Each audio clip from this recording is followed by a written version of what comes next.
Hey, what's happening? You know the Supremes had a lot of hits, right? Like Can't Hurry Love, that one, Can't Hurry Love, Love Child, Come See About Me, Reflections. They had a lot of hits, right? Love Child was one of my favorites. And Someday We'll Be Together. They had a lot of hits. But do you know what the last Supremes hit was? Got to think about this one. Well, I'm gonna tell you real quick. Their last top 10 song was called "Stone Love." Yeah, how many people remember that song? Let me read a little bit for you. So, "Stone Love" is a 1970 hit single recorded by the Supremes for the Motown label. It was the last Billboard top 10 hit for the group, peaking at number 7, and their last Billboard #1 R&B hit as well. Although the trio continued to score top 10 hits in the UK until 1972. In the UK, it was the post Diana Ross Supreme biggest hit. Yeah, because Diana Ross had left, right? Reaching number 3 in the singles chart. The single spent 6 weeks in the UK top 10 and 5 weeks in the US top 10. The BBC ranked Stoned Love at number 99 on the top 100 digital Motown chart, which ranks Motown releases solely on their all-time UK downloads and stream. Yeah, so Stone Love was a great song, but here's the history of Stone Love. So, a plea for love and peace similar to those recorded by Sly and the Family Stone in the late 1960s. The lyrics of Stone Love were a plea for the people of the world to end conflict and animosity between each other, specifically the Vietnam War. We can relate to this today, can't we? Writer Kenny Thomas chose the term "stone love" to define the concept of an unchanging bond between one another.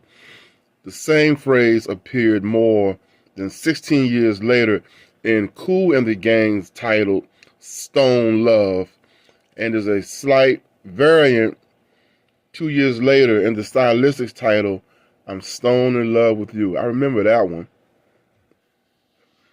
Thomas was a Detroit teenager who had entered some of his songs into a local radio talent show, which record producer Frank Wilson happened to tune into.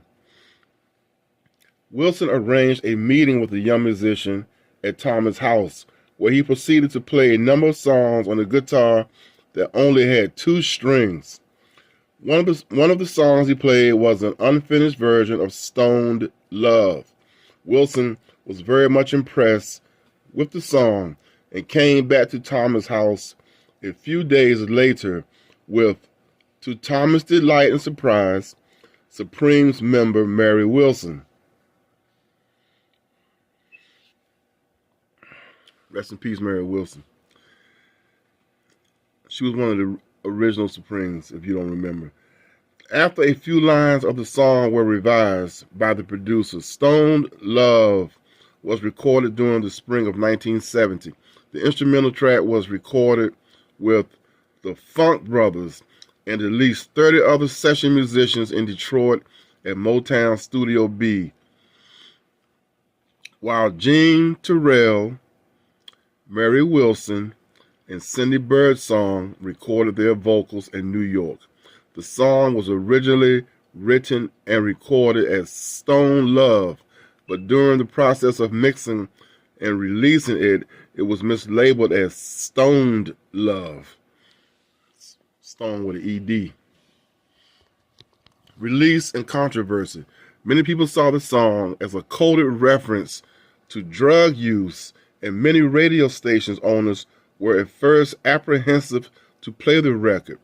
Motown founder Berry Gordy was also said to have hated the song, and label executive Barney Ailes had to arrange for the RKO radio stations to agree to play Stone Love before releasing the single. Fearing that the song was indeed a reference to drug use, CBS cut a live performance of the song from a November 1970 episode of The Merv Griffin Show. Yeah, I used to like Merv Griffin. He was a trailblazer. The Supremes' albums New Ways But Love Stage, released on October 1970, spawned only Stoned Love as a single. The song also appears in the 1994 film Forrest Gump, starring Tom Hanks. In 2004, neo-soul singer Angie Stone covered the tune as an intro to her Stone Love album.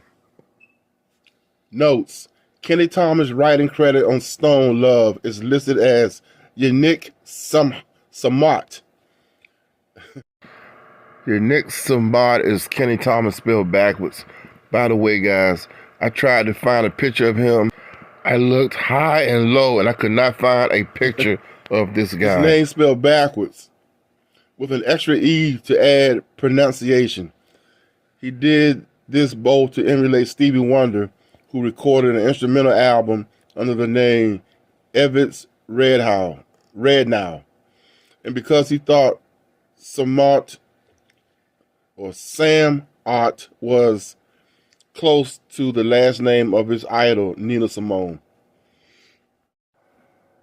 Man, this is a great song, and this definitely got that 1970s feel to it.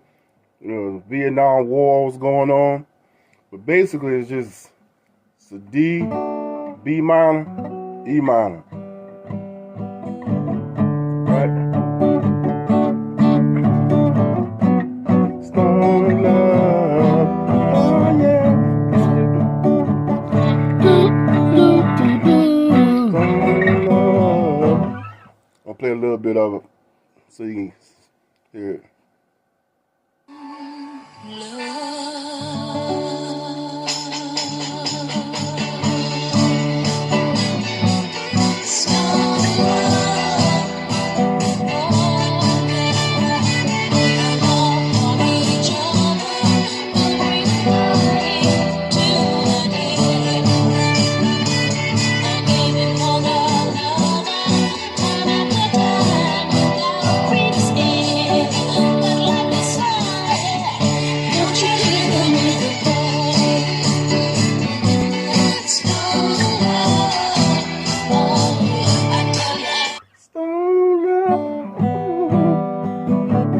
Don't you hear the music playing?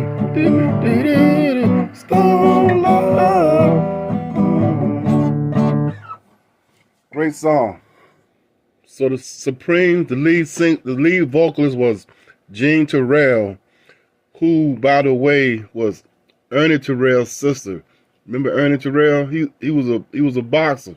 He fought Muhammad Ali one time. Won't you come home, Big Cassius? Won't you come home? I've trained to hold you through. Are you afraid, Mohammed? Are you afraid of what I'll do to you? Clay, yes.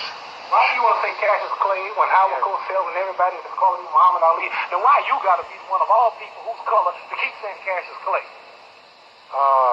Howard Cosell is not the one's going to fight you. I am.